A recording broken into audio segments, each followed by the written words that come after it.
कपड़े धोने वाली बहू। शादी के पहले से ही विभा को कपड़े धोने का बड़ा शौक था, कभी नल के नीचे तो कभी तालाब के पास। अरे मेरी नीली वाली लुंगी नहीं दिख रही है।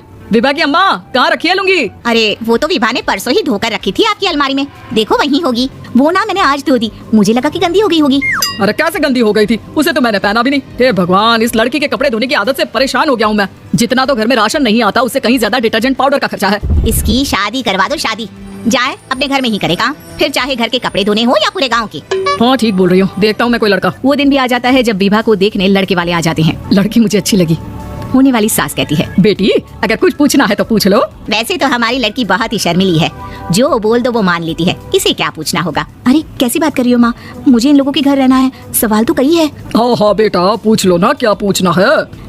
आप लोगों के घर कपड़े कौन धोता है? सास का मुंह बन जाता है। देखो अगर तुम ये कहना चाहती हो कि तुम्हें कपड़े धोने नहीं आते तो सुन लो, कपड़े मैं ही धोती हूँ, लेकिन तुम्हारे आ जाने के बाद मैं रुमाल तक नहीं धोऊंगी। अरे चुप रहना भगवान, बहू बेचारी घर आई नहीं, उसे डराना शुरू कर दिया। वो क्या है ना बिटिया, अभी तक तो ये कल्लू की माँ ही धोती थी, लेकिन अब तुम्हारे पापा तो दहेज में वॉशिंग मशीन देंगे ही। तभी विभा की माँ बोल पड़ती है, सवाल भी पूछा तो क्या। वैसे भाई साहब, मशीन की तो फिर भी कपड़े धोने की कैपेसिटी होती है, मतलब जो बिटिया दे रहे हैं ना विभा, इसे कपड़े धोने का बहुत शौक है। ये आप लोगों के क्या आस पड़ोस गांव मोहल्ले सबके कपड़े धो दे और उफ तक ना करे। बाहर देखा नहीं आपने कितने कपड़े सूख रहे हैं, सब हमारी बिटिया ने ही तो धोए हैं। बस भी करो ना माँ, शर्म आ रही है इतनी तारीफ सुनकर। और तो और एक दाग निकाल कर दिखाओ तो मान जाऊँ। हाँ अच्छा माफ करना बेटा, मैंने गलत समझा, हमें तो रिश्ता बहुत पसंद है। और ऐसे जुड़ जाता है रिश्ता कपड़े धोने का शौक रखने वाली विभा का। उसकी शादी हो जाती है कोयला फैक्ट्री में काम करने वाले कल्लू के साथ। शादी के बाद अचानक विभा चिल्लाती हुई सास के पास आती है, सासू माँ, अरे सासू माँ कहाँ है आप?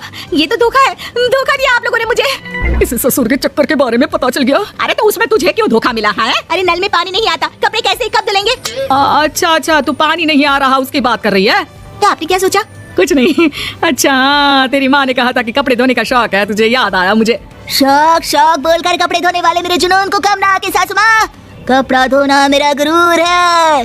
तभी पति भी वहाँ आ जाता है। अभी मैंने इसे सनी देओल की फिल्म दिखाई है, उसी के डायलॉग मार रही है माँ। अच्छा सुन, साफ साफ बता रही हूँ, पानी सुबह 4 से 6 और शाम को 10 से 12 आता है, समझी? विभा टाइमिंग सुनकर हैरान हो जाती है। ये क्या भूतों का मोहल्ला है? सुबह 4 बजे उठकर कौन कपड़े धोता है? 4 बजे टंकी में पानी जाता है, फिर सारा दिन धोना ना, किसने मना किया? अरे कैसी बात कर रही हैं? 200 लीटर की टंकी में कितने कपड़े धो लूंगी मैं, सुबह ही उठ जाऊंगी मैं। अब क्या था, विभा सुबह 4 से लेकर रात के 12 बजे तक कपड़े ही धोती रहती। एक रोज सास पड़ोस से निकलकर कहीं जा रही होती है कि साथ वाली कहती है, हाँ कल्लू की माँ, जरा ये बताओ कि 2 साड़ी है, 2 ब्लाउज और एक पेटीकोट और एक नाड़ी वाला लंबा कच्चा। हाँ तो अरे तो क्या कितना लोगी धुलाई, ये बताओ। धोबन दिख रहे हैं हम क्या?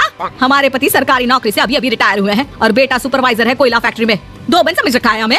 हाय रे कल्लू की अम्मा, माफ कर दो, वो तो मोहल्ले में यही सब बता रहे थे कि तुमने बहू को कपड़ा धुलवाने के काम में लगा दिया है। सास को पड़ोसन की बात सुनकर गुस्सा आ जाता है। वो घर पहुंचती है जहाँ घर के बाहर ही इतने सारे कपड़े सूख रहे होते हैं जितने कि किसी धोबन के घर पर। अरे ओ कल्लू की दुल्हन, बाहर निकल। माँ जी यहीं आ जाओ, बाथरूम में चादर धो रहे हैं हम। अरे अभी हम धोते हैं, तुमको बाहर निकलो। ये आस पड़ोस वाले बोल रहे हैं कि हम बहू से कपड़े धुलवा कर उसे कपड़ा धोने वाली बना दिए हैं। अरे छोड़ो ना माँ जी, किन लोगों की बातों में आती हो? आस पास के लोगों का तो काम ही होता है कि वो किसी तरह सास बहू को लड़ा दे। बहू सारे घर के कपड़े धोती है, ये क्या कम है? बोलिए। सास को भी लग जाता है कि वो बहू का ये संकीपन नहीं छुड़वा सकती, इससे अच्छा है कि खुद ही चुप हो जाए। एक रोज सास और बहू मंदिर जाते हैं, जहाँ सास की साड़ी वहाँ खड़ी भीख मांगने वाली से मिलती है। माँ जी क्या बात है, आपकी साड़ी उस भिखारन से कितनी मिल रही है ना? हाँ देखो तो दोनों की साड़ी मिल रही है। क्या बात है कल्लू की अम्मा, तुम खुद को तो अफसर की बीवी बताती हो और ऐसी सिंपल सी प्लेन साड़ी पहनकर घूमती हो। सिंपल और प्लेन नहीं है ये साड़ी। तो क्या सोने के धागे से फूल बने हैं?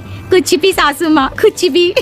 हाँ बने थे इस साड़ी में सोने के धागे से फूल। मेरे पति लेकर आए थे मद्रास से स्पेशली मेरे लिए 10,000 की। ताहे भाई साहब इस भिखारन के लिए भी सेम टू सेम साड़ी लेकर आए होंगे 10,000 की। सास उस वक्त कुछ नहीं कहती, लेकिन बहू के साथ घर आती है और अलमारी से एल्बम निकाल कर लाती है। ये साड़ी देख रही है, ये वही साड़ी है जिसे मैंने अभी पहना था। इस साड़ी में ये जो चमकदार फूल दिख रहे हैं ना, ये सोने के धागों से काटे गए हैं। लेकिन तू लोकल वॉशिंग मशीन ब्रश से घिस घिस कर सारे फूलों को निकाल कर साड़ी प्लेन कर दी। मुझे माफ कर दीजिए सासू माँ। और तो और, जब मैंने तुझे तेरी गलती के लिए कुछ नहीं कहा, लेकिन तूने तो सबके सामने मेरा मजाक ही बना दिया। क्यों? बहू को समझ में आ जाता है कि अब से उसका कपड़े धोना बंद।